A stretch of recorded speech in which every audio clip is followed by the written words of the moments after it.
عن ابن محریز انہ قال دخلت المسجد فرأيت ابا سعید الخدری فجلست الیہ فسألته عن العزل قال ابو سعید خرجنا مع رسول اللہ صلی اللہ علیہ وسلم فی غزوۃ بنی المستدرک فأصبنا سبی من سبی العرب فاشتهينا النساء واشتدت علينا العصبة وأحببنا العزل فأردنا أن نازل وقلنا نازلوا ورسول الله بين أظهرنا قبل أن نصله فسألناه عن ذلك فقال ما عليكم ألا تفعلوا ما من نسمة كائنة إلى يوم القيامة إلا وهي كائنة۔ یہ روایت بخاری سے لی گئی ہے، رقم ہے 3848۔ اس کا ترجمہ ہے کہ ابن محریز نے بیان کیا کہ میں مسجد میں داخل ہوا تو میں نے دیکھا کہ ابو سعید خدری رضی اللہ عنہ موجود ہیں۔ اس سے آپ سمجھ سکتے ہیں کہ یہ چیزیں کس طرح ہمارے ہاں روایت ہوئی ہیں۔ یہ خیال اچھی طرح ذہن نشین کر لینا چاہیے کہ رسالت مآب صلی اللہ علیہ وسلم کا جو کچھ بھی دین سے متعلق علم تھا وہ آپ نے قرآن کی صورت میں ہمیں دے دیا، سنت کی صورت میں منتقل ہو گیا۔ یہاں باتیں ہیں، گفتگویں ہیں، آپ کے احوال ہیں، سوانح ہیں، کوئی ضرورت پڑتی ہے تو صحابہ کرام دنیا میں رہے، لوگ ان کے پاس چلے جاتے ہیں۔ ایسا بھی ہوتا ہے کہ وہ اپنے شوق سے کوئی بات بیان کر دیں، اور بارہا یہ کہ لوگ چلے جاتے ہیں، کوئی بات پوچھتے ہیں، انہیں کوئی واقعہ یاد آ جاتا ہے، وہ بیان کر دیتے ہیں۔ ان واقعات کے بیان میں ہمیشہ یہ ملحوظ رکھنا چاہیے کہ جس طرح قرآن کو جب آپ پڑھیں تو کسی جگہ آیت نکال کے نہیں بلکہ اس کے سیاق سباق کانٹیکسٹ میں دیکھیں کہ وہاں کیا بات ہو رہی ہے۔ اسی طرح روایت میں یہ دیکھیں کہ قرآن کیا کہتا ہے، دین کے مسلمات کیا ہیں، اللہ تعالیٰ نے دین سے متعلق کیا باتیں کہی ہیں، ان کے بارے میں بنیادی مقدمات کیا ہیں۔ یہ تو لوگوں کے بیانات ہیں، یہ پوری بات نہیں بیان کریں گے، اور نہ ہر موقع پر پوری بات کی جاتی ہے۔ مخاطب کے لحاظ سے کوئی ایک بات بعض موقعوں پہ کہہ دی جاتی ہے، وہ روایت ہو جاتی ہے۔ تو یہ میں نے اس لیے عرض کیا کہ یہ مسجد میں گئے ہیں، وہاں انہوں نے دیکھا کہ ابو سعید خدری موجود ہیں، یہ رسول اللہ صلی اللہ علیہ وسلم کے صحابہ میں سے ہیں۔ تو صحابہ جہاں بھی ملیں گے، اگر ہمیں بھی ملتے تو کوئی نہ کوئی بات تو پوچھیں گے۔ اچھا، اگر کوئی مسئلہ نہیں بھی درپیش ہوگا تو اپنے شوق سے ہی پوچھیں گے کہ تم نے حضور کو دیکھا تھا، بات کیسے کی تھی، کوئی واقعہ سناؤ، یہ ہوتا تھا۔ تو یہ کہتے ہیں کہ میں ان کے پاس بیٹھ گیا اور ان سے عزل کے متعلق سوال کیا۔ یعنی اگر بیویوں سے ملاقات ہو تو آدمی ایسا طریقہ اختیار کرے کہ بچے کی پیدائش نہ ہو۔ اس کا پرانا طریقہ عزل تھا، اس کو عربی زبان میں یہ کہتے ہیں۔ میں ان کے پاس بیٹھ گیا اور ان سے عزل کے متعلق سوال کیا۔ انہوں نے بتایا کہ ہم رسول اللہ صلی اللہ علیہ وسلم کے ساتھ غزوہ بنی المستدلق کے لیے نکلے۔ اس غزوے میں ہمیں اہل عرب کے کچھ قیدی ملے۔ اس وقت ہمیں عورتوں کی خواہش ہو رہی تھی اور ان کے بغیر رہنا سخت مشکل ہو گیا تھا۔ یعنی عرب کی سرزمین، موسم بھی اسی طرح کے تھے، باہر نکلے ہوئے ہیں، کئی مہینے سے بیویوں سے ملاقات نہیں ہوئی۔ تو عام طور پر چونکہ عربوں میں لونڈیاں موجود تھیں، وہ لونڈیاں گھروں میں بھی تھیں، آپ خرید کے بھی لا سکتے تھے اس زمانے کے لحاظ سے، اور وہی لونڈیاں، وہی غلام جنگوں میں بھی اپنے آقاؤں کے ساتھ آئے ہوتے تھے، پکڑے جاتے تھے وہاں پہ۔ تو ان کی وہ حیثیت تبدیل نہیں ہو سکتی تھی جب تک کہ ان کو رہا کر کے ان کے لیے آزادی کا اہتمام نہ کیا جائے۔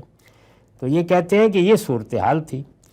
تو اس طرح کی صورتحال میں جب لونڈیاں دی جاتی اور ان کے ساتھ کوئی مقاربت کرتے تو عزل کر لیتے تھے۔ وہ بیان کرتے ہیں کہ اس طرح کی صورتحال میں ہم عزل کو پسند کرتے تھے۔ چنانچہ اب بھی یہی ارادہ ہوا کہ عزل کر لیں گے، لیکن پھر خیال ہوا کہ رسول اللہ صلی اللہ علیہ وسلم ہمارے درمیان موجود ہیں تو آپ سے پوچھے بغیر عزل کر لیں۔ آگے ایک روایت آئے گی جس میں معلوم ہو جائے گا کہ کیوں عزل کی ضرورت پڑتی تھی ان کو۔ یعنی ہمارے والے مسائل تو تھے نہیں، آپ 10-20 بچے بھی پیدا کر دیں تو کیا ہے، ادھر ادھر پھرتے چلتے پل جائیں گے۔ آج جو ضرورتیں ہیں وہ ضرورتیں نہیں ہیں اس وقت سرے سے، ان کو کیوں ضرورت پیش آ گئی لونڈیوں کے معاملے میں۔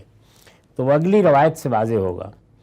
یہ کہتے ہیں کہ یہی ارادہ ہوا، لیکن پھر خیال ہوا کہ یہ سب ہم کرتے رہے ہیں، پہلے ہمارا طریقہ یہی رہا ہے، یعنی عربوں کے پہلے سے یہ چیز موجود تھی، تو اب حضور موجود ہے تو پوچھ ہی لیتے ہیں، معلوم کر لیتے ہیں کہ کوئی غلطی تو نہیں کر رہے۔ اس پر ہم نے آپ سے اس کے بارے میں پوچھا تو آپ نے فرمایا کرو نہ کرو، اس لیے کہ قیامت تک جو جان بھی پیدا ہونے والی ہے وہ ضرور پیدا ہو کر رہے گی۔ یہ رسول اللہ نے جواب دیا۔ یہی جواب دینا چاہیے تھا آپ کو، اس لیے کہ پیغمبر تدبیریں بتانے کے لیے نہیں آتے، وہ اس استحضار کے لیے آتے ہیں کہ جو جی چاہے کرو، علاج کراؤ تمہارا فرض ہے کہ کراؤ، کھیتی بونے کے لیے جاؤ تمہاری ذمہ داری ہے کہ بو، لیکن اللہ کیا کہے گا، انتم تزرعون ام نحن الزارعون، یہ کھیتی تم نے بوئی ہے، تم نے نرائی کی ہے، تم نے زمین بنائی ہے، تم نے بیج بویا ہے، ہرگز نہیں، میں نے بویا ہے۔ تو یہ بات ہے جو قرآن میں بیان ہوئی ہے، وہی حضور نے یہاں بیان کی کہ تمہارے کرنے نہ کرنے کو تدبیر ضرور کرو جو بھی کرنی ہے، لیکن یہ کبھی خیال نہ کرنا کہ تمہاری تدبیریں فیصلہ کن ہوتی ہیں، فیصلہ کن خدا کا فیصلہ ہوتا ہے، اور وہ تمہاری تدبیر کو اگر باطل کر کے بھی ہونا ہوا تو صادر ہو جائے گا۔ تو اس ایمان اور استحضار کو پیغمبر پیدا کرتے ہیں، وہ سائنس نہیں بیان کر رہے ہوتے۔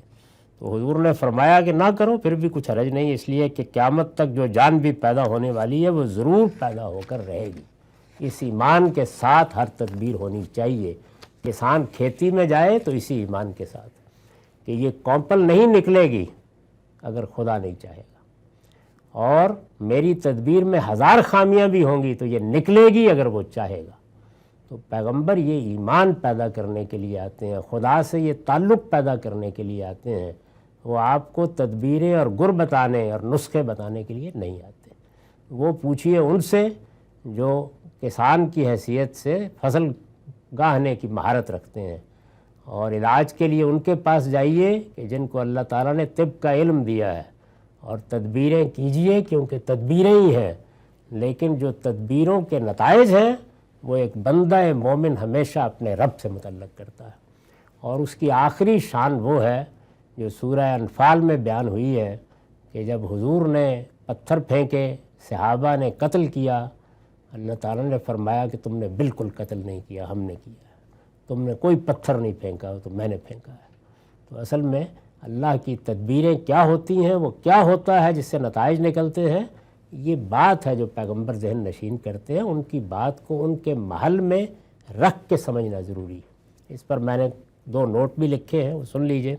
ایک تو اس میں عورتوں کا ذکر آ گیا، تو اس کا مطلب کیا ہے، یعنی اگر قیدیوں میں لونڈیاں بھی ہوئیں اور لڑنے والوں کو دے دی گئی، اسی طرح دے دی جاتی تھی، یعنی جس طریقے سے وہ پہلے اپنے آقاؤں کے ہاں لونڈیاں ہیں، اس قبیلے میں ہیں، اسی طریقے سے اگر جنگ ہوگی، پکڑے جائیں گے تو ادھر بھی دے دی جائیں گی۔ کسی آزاد کو پکڑ کر غلام بنانا اس کی اسلام میں کبھی کوئی گنجائش نہیں تھی، کبھی اس کو گوارا نہیں کیا گیا، اور نہ قیدیوں کے بارے میں یہ بات اللہ تعالیٰ کے حکم کے بعد کبھی ہوئی، جس طرح کہ سورہ محمد میں بتا دیا گیا تھا کہ قیدیوں کے بارے میں اب قانون یہ ہے کہ جب وہ پکڑے جائیں گے تو یا فدیہ لے کر رہا کر دیے جائیں گے یا احسان کے طور پر چھوڑ دیے جائیں گے۔ تاہم جو پہلے سے غلام ہیں، پہلے سے لونڈیاں ہیں، ان کی حیثیت تبدیل نہیں ہوتی تھی، یعنی اگر قیدیوں میں لونڈیاں بھی ہوئیں اور لڑنے والوں کو دے دی گئیں تو ان سے عزل کر لیں گے۔ یہ اس لیے فرمایا کہ لونڈی غلام اس زمانے کی جنگوں میں اپنے آقاؤں کے ساتھ لازماً شریک ہوتے تھے، موجود ہوتے تھے وہ، اور بالکل مال غنیمت کی طرح وہ ایک مال تھا، بکتے تھے۔ دوسری بات جو آخر میں فرمائی، جس کی میں نے وضاحت کی ہے، اس کا نوٹ بھی سن لیجئے۔ مطلب یہ ہے کہ تمہاری یہ تدبیر، یعنی حضور کی اس بات کا مطلب کیا ہے، یہ عزل جائز ہے یا ناجائز ہے، اس کو بیان کرنے کے لیے جملہ بولا ہی نہیں گیا۔ مطلب یہ ہے کہ تمہاری یہ تدبیر خدا کے کسی فیصلے کو روک نہیں سکتی۔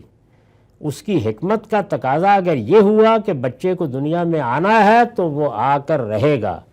تدبیر اور تقدیر کے تمام معاملات میں خدا کے پیغمبر کی یہی نصیحت ہے جو ہمیشہ پیش نظر رہنی چاہیے۔ اسی سے فکر و خیال اور علم و عمل میں وہ توازن پیدا ہوتا ہے جو اسلام میں مطلوب ہے۔ اگر آپ نے تدبیر کو کرنا چھوڑ دیا تو آپ نے اللہ کے حکم کی خلاف ورزی کی، اور اگر آپ نے تدبیر پر بھروسہ کر لیا تو آپ نے شرک کا ارتکاب کیا۔ یہ ہے وہ جگہ جہاں سے ایک بندہ مومن اس دنیا کو اور تدبیر اور تقدیر کے فیصلوں کو دیکھتا ہے۔ اس وقت روایتوں کا جو باب زیر بحث ہے، اس میں دو ہی مضامین کی روایتیں ہیں۔ ایک وہ کہ جن میں اللہ کے علم کو بیان کیا گیا ہے، یعنی یہ بتایا گیا ہے کہ دنیا میں اگرچہ ہمیں اختیار دیا گیا ہے، ارادہ دیا گیا ہے، اور اس ارادہ و اختیاری کی وجہ سے اللہ کے سامنے ہم جواب دہ ہیں، لیکن ہم جو کچھ بھی اس دنیا میں لے کر آئے ہیں یا جو یہاں اپنے ارادہ و اختیار سے پیدا کرتے ہیں، خواہ وہ خیر ہے یا شر ہے، تو ایسا نہیں کہ وہ اللہ تعالیٰ کے علم میں ہمارے عمل کے بعد آتا ہے۔ وہ ابتدا سے اس کے علم میں ہے، وہ جانتا ہے اس کو، وہ اس کائنات کا خالق ہے اور وہی جانتا ہے، اور اس نے جو خودکار نظام بنا دیا ہے جس کے تحت بچے پیدا ہو رہے ہیں، بڑے ہو رہے ہیں، ان کے باطن میں جو صلاحیتیں دی گئی ہیں ان کا ظہور ہو رہا ہے، یہ سب اگرچہ خودکار نظام کے تحت ہو رہا ہے۔ اس نظام کو ہم سمجھ سکتے ہیں، اس کا مطالعہ کر سکتے ہیں، اور اس نظام کے مطالعے ہی کا نام سائنس ہے۔ یہ سارا علم اسی پر مبنی ہے کہ وہ کیا قوانین ہیں جن کے تحت دنیا کا یہ نظم چل رہا ہے۔ لیکن جس طرح یہ چیز جاننی بڑی ضروری ہے کہ ہمارا پروردگار اس کا ابتدا سے علم رکھتا ہے، اسی طرح عملی طور پر یہ سمجھنا ضروری ہے کہ اس پر اللہ کے اس خودکار نظام پر ہر جگہ اللہ کے فرشتے مقرر ہیں اور وہ اس کی نگرانی کر رہے ہیں۔ یعنی ایسا نہیں ہے جس طرح کہ بعض فلسفیوں نے یہ تصور پیش کیا کہ بس ایک حرکت دے دی گئی ہے، اب لہریں اٹھتی چلی جا رہی ہیں۔ بے شک ایک خودکار نظام ہی بنایا گیا ہے، وہ علت و معلول کے قانون کے مطابق کام کرتا ہے۔ اس نظام کا مطالعہ کر کے ہم اعتماد کے ساتھ فیصلے کرتے ہیں، لیکن وہ اللہ کی نگرانی میں ہے، اور یہ نگرانی ہر مرحلے پر اس کے فرشتے کر رہے ہیں۔ چنانچہ بچے کی پیدائش جب رحم مادر میں شروع ہوتی ہے تو اسی وقت فرشتوں کو یہ بتا دیا جاتا ہے کہ اب تم نے ہر مرحلے پر نگرانی بھی کرنی ہے، اور جو چیزیں اللہ نے اس کے لیے طے کر دی ہیں ان کو اس طرح قائم رکھنا ہے۔ یعنی اس خودکار نظام میں اگر کہیں کوئی خرابی پیدا ہو تو اس کو اس کے مطابق درست کرنا ہے یا ادھر ہونے دینا ہے۔ اور دوسری جانب یہ بھی کہ یہ کون ہے اور یہ اپنے ارادہ و اختیار کو استعمال کر کے کہاں پہنچے گا، کیا نتائج نکالے گا، یہ علم الہی کا بیان ہے۔ اس علم الہی کے بارے میں خود ہمارے پروردگار نے قرآن میں ہمیں بتا دیا ہے کہ اس میں ارادہ و اختیار جہاں دیا گیا ہے وہاں کوئی مداخلت نہیں ہوتی، اور چونکہ یہ وہ چیز ہے کہ جس کو خود ہم اپنے شعور میں محسوس کرتے ہیں، تو اس وجہ سے اپنے شعور کے لحاظ ہی سے ہم جواب دہ بھی ہیں۔ جس چیز کو ہم سمجھتے ہیں کہ یہ ہماری مرضی پر منحصر تھی، اسی کے لیے اللہ ہمیں جواب دہ بھی ٹھہرائے گا، اور جن چیزوں میں ہم مجبور تھے ان کے لیے جواب دہی کا کوئی تصور بھی نہ دین میں ہے نہ دنیا میں۔ کوئی کسی کو اگر اس کے رنگ پر، اس کی نسل پر، اس کی پیدائش پر، اس کی غربت عمارت پر جواب دہ ٹھہراتا ہے تو وہ مجرم ہے، دنیا میں بھی، اور اللہ بھی ایسا نہیں کرے گا۔ لیکن جن دائروں میں ارادہ و اختیار دیا گیا ہے ان میں بہرحال ہم جواب دیں۔ دوسری چیز جو ان روایتوں میں زیر بحث آئی ہے وہ ایک تدبیر ہے جس پر رسول اللہ نے تبصرہ کیا ہے، اور میں نے یہ گزارش کی تھی کہ چونکہ جس موقع پر وہ تدبیر کی جا رہی ہے اس میں کوئی سرے سے نقصان یا بھلائی یا خرابی یا خیر و شر کا پہلو زیر بحث ہی نہیں ہے۔ یعنی ایک شوق میں یا اپنی کسی مصلحت کو سامنے رکھ کے کوئی تدبیر لوگ کر رہے ہیں تو رسالت بآب صلی اللہ علیہ وسلم نے اس کے اس حصے کو موضوع نہیں بنایا۔ تاہم تدبیر سے انسان کے اندر جو خرابی پیدا ہوتی ہے، اس کو میں اگر ایک لفظ میں ادا کروں تو یہ علم کا تکبر ہے، پیدا ہوتا ہے۔ اللہ تعالیٰ بندوں کو بھی اس سے بچائے رکھے اور قوموں کو بھی اور عالمی سطح پر انسانیت کو بھی۔ اسی کو بعض موقعوں کے اوپر پھر قدرت اپنے نظام کے تحت جھنجھوڑتی ہے اور یہ کہتی ہے کہ اپنی جگہ پہچانو، ایاز قدر خود بشناس۔ اسی پہلو کو حضور نے بتایا ہے۔ اس سے میں یہ سمجھانا چاہتا ہوں کہ جب ہمارے سامنے روایات آتی ہیں تو یہ قرآن نہیں ہوتا۔ قرآن اپنے سیاق میں آتا ہے، اس میں الفاظ اللہ تعالیٰ کے ہوتے ہیں، وہ اللہ کی لکھوائی ہوئی کتاب ہے، اس وجہ سے وہاں فیصلہ ہو جاتا ہے۔ یہاں بہت سے مقدرات سامنے رکھ کر بات کو سمجھنا چاہیے، اور یہ کوئی علمی رویہ نہیں ہے کہ جیسے ہی بات ذرا کھٹکی اور ہم نے اٹھا کے اس کو دیوار پر دے مارا، بلکہ آخری درجے میں سمجھنے کی کوشش کرنی چاہیے، اور یہ خیال کر کے سمجھنا چاہیے کہ یہ جو کچھ بھی کسی شخص نے بیان کیا ہے اس کی کوئی ذمہ داری لفظی اعتبار سے اللہ کے پیغمبر پر نہیں آتی، لوگوں کا بیان ہے۔ ہم کوشش کر رہے ہیں کہ اس ماحول میں جا کر یہ دیکھیں کہ اگر یہ بات اللہ کے پیغمبر نے کہی تھی تو کیا کہی تھی، اور کیا اس کا کوئی محل ہے، تو ممکن حد تک اس سے وہ فیضان حاصل کرنا چاہیے جس کی طرف میں توجہ دلا رہا ہوں۔ باقی رد کرنا تو بہت آسان کام ہے، اٹھا کے جب چاہے پھینکتے۔ تو اب ہم یہ روایتیں 2 رہ گئی ہیں، یہ پڑھ رہے ہیں۔ عن ابی سعید الخدری قال ذکر العزل عند النبی صلی اللہ علیہ وسلم فقال وما ذاکم قالوا الرجل تکون له المرأة ترضع فیصیب منها ویکرہ ان تحمل منه والرجل تکون له الامة فیصیب منها ویکرہ ان تحمل منه قال فلا علیکم اللہ تفعلوا ذاکم فانما هو القدر۔ ابو سعید خدری رضی اللہ عنہ سے روایت ہے کہ رسول اللہ صلی اللہ علیہ وسلم کے سامنے عزل کا ذکر ہوا۔ میں عرض کر چکا ہوں کہ یہ گویا بچے کی پیدائش کو روکنے کا ایک پرانا طریقہ تھا، اب بھی ہے۔ تو آپ نے فرمایا تم یہ کیوں کرتے ہو؟ صحابہ نے عرض کیا آدمی کے پاس ایسی عورت بھی ہوتی ہے جو دودھ پلاتی ہے، وہ اس سے صحبت کر لیتا ہے تو ڈرتا ہے کہ اسے حمل نہ ٹھہر جائے، یعنی بعض اوقات یہ ضرورت ہوتی ہے۔ اسی طرح کسی کے پاس کوئی لونڈی ہو اور وہ اس سے صحبت کر لے تو وہ بھی نہیں چاہتا کہ اسے حمل ٹھہرے، یعنی انہوں نے اپنی ضرورتیں بیان کی، اور یہ ضرورتیں ظاہر ہے اس طرح کی نہیں ہیں کہ کوئی ہنگامہ ہونے والا ہے اور کوئی گھر خراب ہونے والا ہے اور کوئی لوگوں کے لیے بچوں کی تربیت کے مسائل پیدا ہونے والے ہیں، کوئی چیز بھی نہیں ہے، اس لیے کہ یہ تو وہ زمانہ ہے کہ جس میں زیادہ بچے ہوں، زیادہ اولاد ہو، بلکہ زیادہ لڑکے ہوں، یہ قبائلی زندگی کی ضرورت ہے۔ تو یہ مسئلہ وہاں ہے ہی نہیں جس زاویے میں ہم اس کو پڑھتے اور دیکھتے ہیں، تو اس میں لوگوں نے یہ بات بیان کی۔ تو رسول اللہ صلی اللہ علیہ وسلم نے اس پر فرمایا کہ کرو نہ کرو، یہ جو جملہ ہے نا تم نہ کرو، یہ اصل میں ایک مقدر کو ساتھ لیے ہوا ہے، کرو نہ کرو، تب بھی کوئی مذائقہ نہیں، اس لیے کہ یہ سب تو اللہ کے ٹھہرائے ہوئے معاملات ہیں، یعنی اللہ تعالیٰ نے جو چیز طے کر دی ہے وہ ہونی ہے۔ تو توجہ اس جانب دلائی آپ نے کہ اللہ تعالیٰ کی تقدیر، اللہ تعالیٰ کے فیصلے وہ تمہاری ہر تدبیر پر حاوی ہیں، اس کو کبھی ذہن سے نکلنے نہ دینا، یہ ہمیشہ ملحوظ رہے۔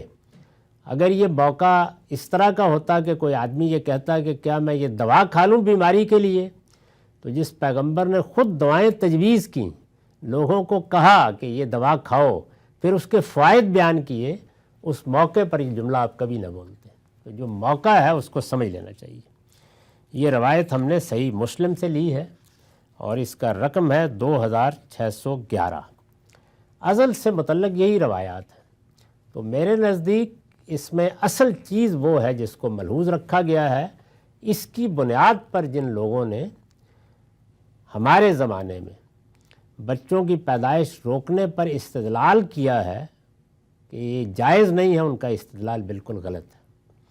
اللہ تعالیٰ نے قرآن مجید میں بڑی وضاحت کے ساتھ یہ بتا دیا ہے کہ انسان کو جن معاملات میں عقل دی گئی ہے اس پر لازم ہے کہ وہ اپنی عقل کو استعمال کرے، لازم ہے استعمال کرے۔ یعنی کسان کو اس آیت کو پڑھ کر یہ تعلیم نہیں دی جائے گی کہ انتم تزرعونہ ام نحن الزارعون، تم کہاں کھیتی کرتے ہو، وہ تو میں کرتا ہوں، اللہ تعالیٰ کہتے ہیں۔ تو یہ آیت پڑھ کے کوئی آدمی یہ کہے کہ کسان میاں تمہیں کیا زمین کی پڑی ہے، اور کہاں اس کی تم نلائی کر رہے ہو، اور کہاں اس میں پانی ڈال رہے ہو، اور کہاں دیکھ رہے ہو کہ فصل کیا کاشت ہوگی، اور کہاں یہ کہ وہ فصل کہاں جائے گی اور بکے گی یا نہیں بکے گی، تمہیں یہ مصیبت کیا پڑی ہے، اللہ نے جو کرنا ہوگا کر دے گا۔ تو یہ اگر اس آیت سے کوئی مطلب نکالتا ہے تو بڑی بدذوقی کا ثبوت دیتا ہے، نہ وہاں یہ مطلب ہے نہ یہاں یہ مطلب ہے۔ تدابیر اور عقلی فیصلے لازم ہیں، واجبات میں سے ہیں، وہ ہر انسان کو کرنے ہیں، البتہ اپنی ہر تدبیر، اپنے ہر علم اور اپنے ہر فیصلے کے بارے میں اس یقین پر کھڑے ہونا ہے کہ میری یہ تدبیر اللہ کا حکم ہے، میں نے اس کو کر دیا، اس کا نتیجہ کیا ہے وہ اس پروردگار کے ہاتھ میں۔ یہ تعلیم ہے جو یہاں پیغمبر نے دی ہے۔ وآخر دعوانا الحمدللہ رب العالمین۔